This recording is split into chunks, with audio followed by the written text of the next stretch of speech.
What are you doing?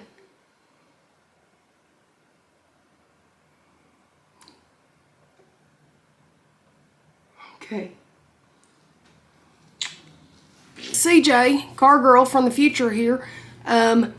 Just wanted to pop in and tell you this video that you're fixing to watch is not the CJ that you may know and love or hate. Heifer had no personality in this video at all, almost like she's reading from a script, but it's pretty cringy. Please know that I have been so stressed out about just getting this YouTube video up because I know that if I just rip off the first one like a band-aid, they'll get easier. Like the whole editing and doing the stuff and the things on the camera instead of the phone, and you gotta talk continuously because that's what you're supposed to do on YouTube, not like you do a TikTok video, which is what I'm used to. Nevertheless, moral of the story is it's gonna be cringy, y'all. It's gonna hurt you because it hurt me to watch it back. But do me a favor, please just interact with the damn video and you know, hit the notification bell so as I get better, maybe the videos will get better. Hopefully. But it kind of reminded me like back when I first started doing TikTok, and I would like purposely use my customer service voice because I really did not want people to hear my accent because I was afraid that they were going to think I was inbred. But anyway, that don't matter. Yeah, y'all interact with this video just to help me out a little bit. Go follow me on the other socials. I promise you they will get better. I don't know when, because watching this video back, y'all, I was uncomfortable as hell recording it. Like the most uncomfortable I have ever been, and more uncomfortable watching it back, which is saying something because I was straight once. So, anyway, sorry that I'm putting you through having to watch this video, but the good news is that the content was pretty good. I mean, it was pretty solid information, so that kind of makes up for my awkwardness during the video. But hell, it's my first YouTube video. You can't judge me too much, right? Well, that's a lie. You could probably judge me a lot if you wanted to. But nevertheless, here goes nothing. I'm going to do better on the next one because, y'all, that was all bad. Bad. Hey, for those of you who don't know, my name is CJ. I also answer to Car Girl over on the TikTok. I have been trying something terrible to make this transition from TikTok to YouTube and sucked terribly at it, as the editing of the videos and whatnot is rather difficult. So please just know this will not be a skilled YouTube video. This is just strictly me putting my thoughts into a video and getting it out for you guys to watch, and hopefully you'll be able to decode and decipher what I am trying to say. So, if you don't know me, I help people buy cars all day, every day. So, I basically help them buy better. So, there's a lot of unanswered questions when it comes to purchasing a vehicle and the natural angst that goes along with it, because we have been conditioned to have that angst whenever it comes to purchasing a rig. We've also been conditioned to accept what the dealership says is gospel, and that's where all that angst actually comes from. So everybody gets bent because they don't want to deal with a car salesman. But what if I were to tell you that your car salesman is the last thing that you need to be worried about? Because after all, he does not have the ability to decide what the thermostat in the building is going to be set on, let alone what is or ain't going to happen in a car deal. So car salesmen catch a lot of crap because they are the face of our car deal.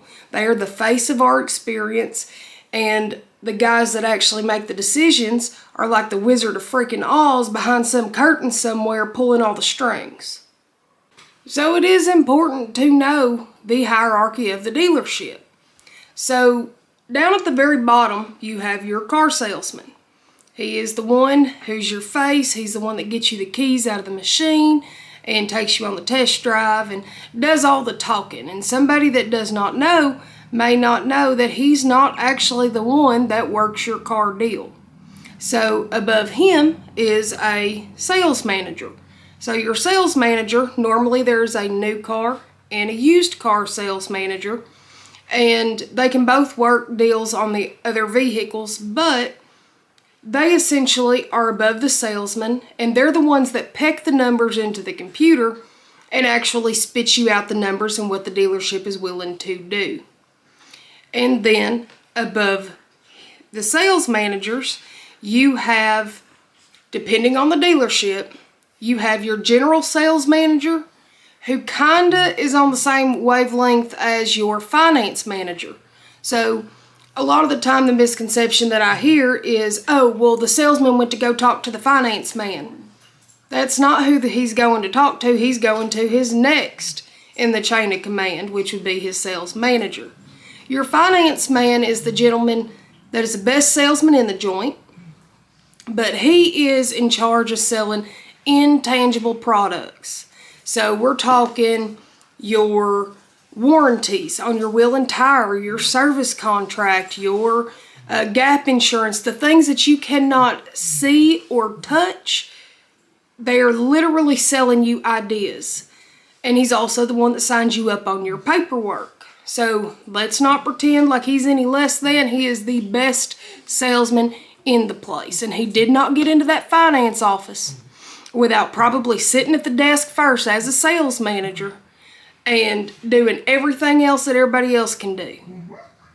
Now, with all that being said, then you got your general sales manager, who normally sits at the tower or the office with the actual sales managers. Now, he is in charge of everybody below him, sales managers and salesmen included. He also can work car deals. And of course, this layout is different at every dealership, but he works car deals, but he is also the one that's going to handle things like scheduling and hard customers, closers, things like that. Then, of course, above that, you've got your general manager. So he is not just in charge of the front of house, which would be the sales department. He's also in charge of the parts department and the service department. So he is running this whole entire joint. And as you can imagine, just like with anything else, shit rolls downhill. So if somebody at corporate, like the director, platform director, has a problem, it rolls to GM. GM takes it to the general sales manager. The general sales manager hits everybody below him. So naturally, when shit rolls downhill, it lands in the salesman's lap. And that's when it comes to you as a customer, or if it has got something to do with what's happening within the deals themselves.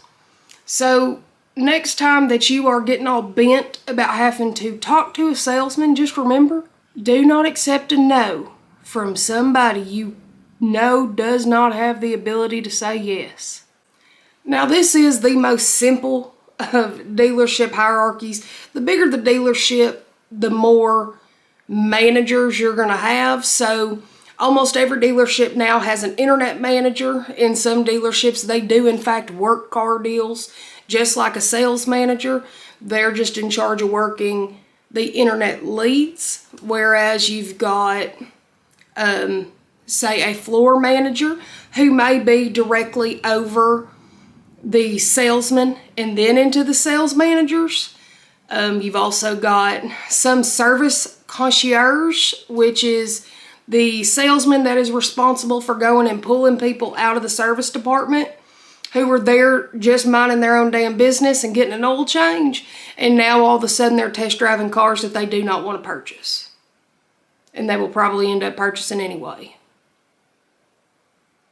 So, So when you take a second to sit back and think about it, as much angst as you may have about buying a car, when you think that your salesman, the person who you're going to spend a majority of your time talking to, has no ability to kick you out of the dealership, has no ability to say yay or nay, does not get to decide anything, it kind of does make you calm down a little bit. Now, do not get me wrong. There's some out there that when you know your business and you know what you're supposed to be doing and how you're supposed to be doing it, when you take that control away from them, because that's what they're used to, their job is to get control of you.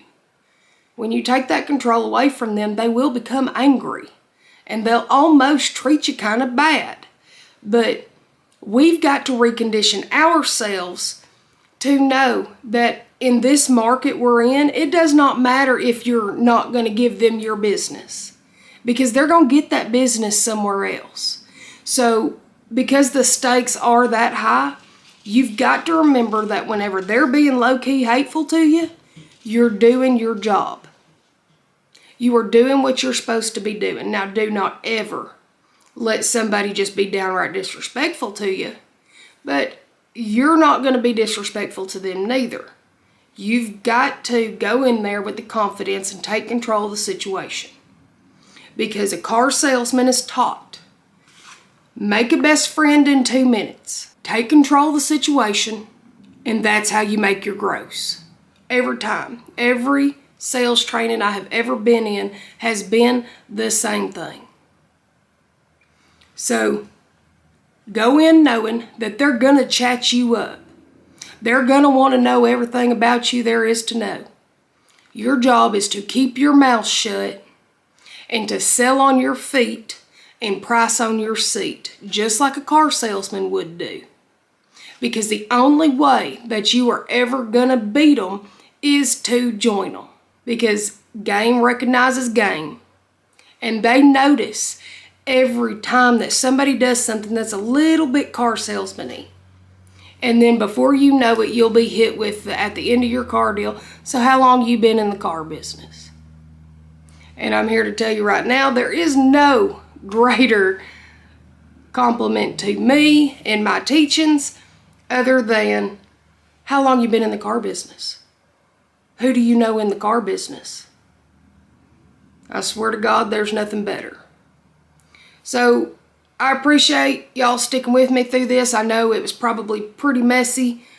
I'm trying to get better at it. I really am. I just got to figure out how to put these videos together properly. But I appreciate y'all holding out for me. It's crazy to me that I'm even sitting here doing this. But nevertheless, please follow me on TikTok at Smells Like Bad Decisions.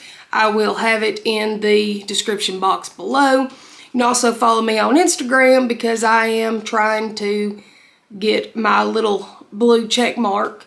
This one was a little bit on the shorter side, but I am going to do what I'm supposed to do, sit down and get content ready to make for the YouTubes. Once again, follow me on Instagram, that's CarGirlCJ, and follow me on the TikToks, and I will talk to y'all later. Please talk about below what you want me to be talking about in these videos, because it would help me immensely. Oh, that nice dog.